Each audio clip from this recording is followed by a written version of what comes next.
हरे कृष्णा, राधे राधे। आप सभी का बहुत बहुत धन्यवाद मेरे चैनल पर आने के लिए। आज की वीडियो का विषय है श्रावण मास कथा महात्म अध्याय 17। अगर आप मेरे चैनल पर नए हैं तो मेरे चैनल को सब्सक्राइब कर लीजिए और साथ ही बेल आइकन को प्रेस कर दीजिए ताकि हर वीडियो की नोटिफिकेशन आपको मिलती रहे। और अगर वीडियो अच्छी लगे तो कृपया वीडियो को लाइक कीजिएगा, शेयर कीजिएगा, कमेंट में ओम नमः शिवाय ज़रूर लिखिएगा। आज का जो विषय है वो रहेगा पवित्रारोपण के ऊपर। शुरू करते हैं कथा को। बोलिए भोले बाबा की जय, श्रावण मास की जय। भगवान शंकर जी ने सनत कुमार जी से कहा कि हे देवेश, अब मैं तुम्हें शुभ पवित्रारोपण के संबंध में बताता हूँ। पहली सप्तमी के दिन अधिवासन कर अष्टमी के दिन पवित्रारोपण करना चाहिए। जो जब जीव पवित्रा बनवाता है उसके पुण्य का फल कहता हूँ। हे विप्र, वह एक महाव्रत, दान तथा सब तीर्थाभिषेचन का फल प्राप्त कर लेता है, इसमें कोई संशय नहीं, क्योंकि स्वर्गता शिवा सब में निवास करती है। अतः ना तो आदि दुख, पीड़ा और व्याधि होती है, ना उसे शत्रु का भय होता है और ना ही उसे कोई ग्रह पीड़ा सताती है। हे विप्र, नर तथा राजाओं के पुण्य की वृद्धि करने वाला इससे बढ़कर दूसरा कोई साधन नहीं है। हे सनत कुमार, मैं तुम्हारे प्रेम के कारण इस सौभाग्य उत्पादक व्रत का प्रकाशन कर रहा हूँ। हे वत्स, श्रावण महीने की शुक्ल पक्ष की सप्तमी के दिन अधिवासन करके सब अर्चन का सामान संचित करें।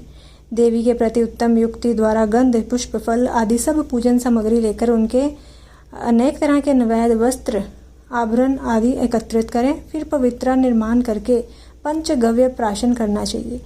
चरु द्वारा दिग्बली और अधिवासन कर रमणीय कपड़ों तथा पत्रों से पवित्रा का आच्छादन करना चाहिए। 100 बार देवी के मूल मंत्र से अभिमंत्रित करके संपूर्ण शोभा युक्त उस पवित्रा को देवी के सामने स्थापित करना चाहिए।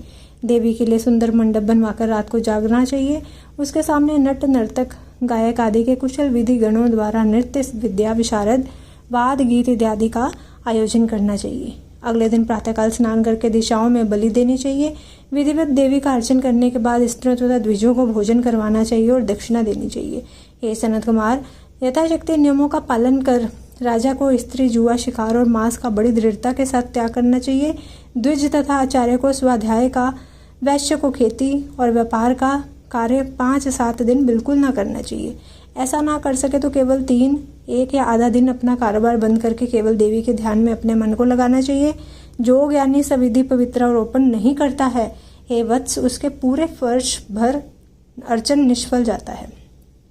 अतः मनुष्य को भक्ति द्वारा देवी पारायण होकर प्रतिवर्ष शुभ पवित्रारोपण करना चाहिए। कर्क अथवा सिंह राशि का सूर्य हो जाने पर श्रावण मास के शुक्ल पक्ष की अष्टमी के दिन देवी के लिए पवित्रारोपण करना चाहिए। इसे ना करने पर दोष होता है, क्योंकि यह नित्य क्रम है।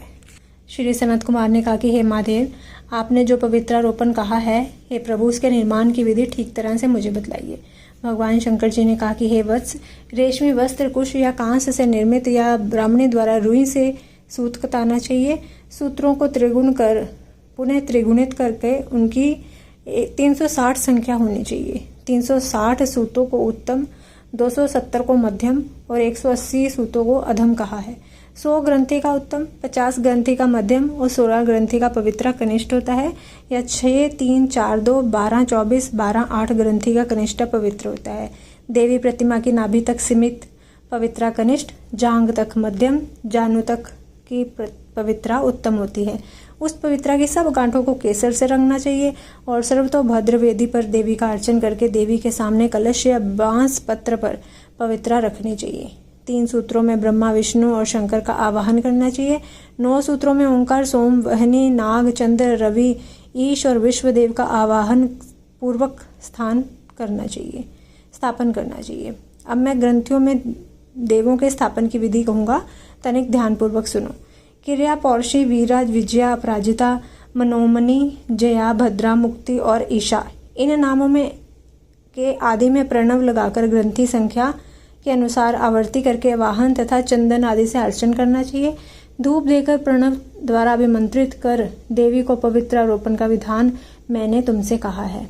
जिन दूसरे देवों को प्रतिपदा आदि तिथियों में से पवित्रारोपण करना चाहिए, उन देवों को मैं तुमसे कहता हूँ। धनद, श्री गौरी, गणेश, चंद्रमा, गुरुजन, भास्कर, चंडिका, अम्बा, वासुकी, ऋषि, चक्रपाणी, अनंत, शिव, ब्रह्मा और पितर, इन देवों का प्रतिपदा आदि तिथि में अर्चन करना चाहिए। यह पवित्रारोपण प्रधान देवों का है। उनके अंग देवों को 3 तार वाला समर्पण करना चाहिए। भगवान शंकर जी ने कहा कि हे सनत कुमार, सावन मास के दोनों पक्षों की नवमी के दिन का जो विधान है अब मैं तुमसे कहता हूँ वह सुनो। हे वत्स, नवमी के दिन यथाविधि कुमारी नाम वाली दुर्गा का अर्चन कर व्रत करके दूध तथा शहद मिला हुआ भोजन करना चाहिए। या दोनों पक्षों की नवमी को उपवास करके कुमारी नाम वाली चंडिका का निरंतर पूजन करना चाहिए। चांदी की प्रतिमा बनाकर उसमें भक्ति द्वारा दुर्गा पाप नाशनी का कनेर के फूल, गंध, अगर, चंदर, दशान, धूप, लड्डू द्वारा पूजन करना चाहिए।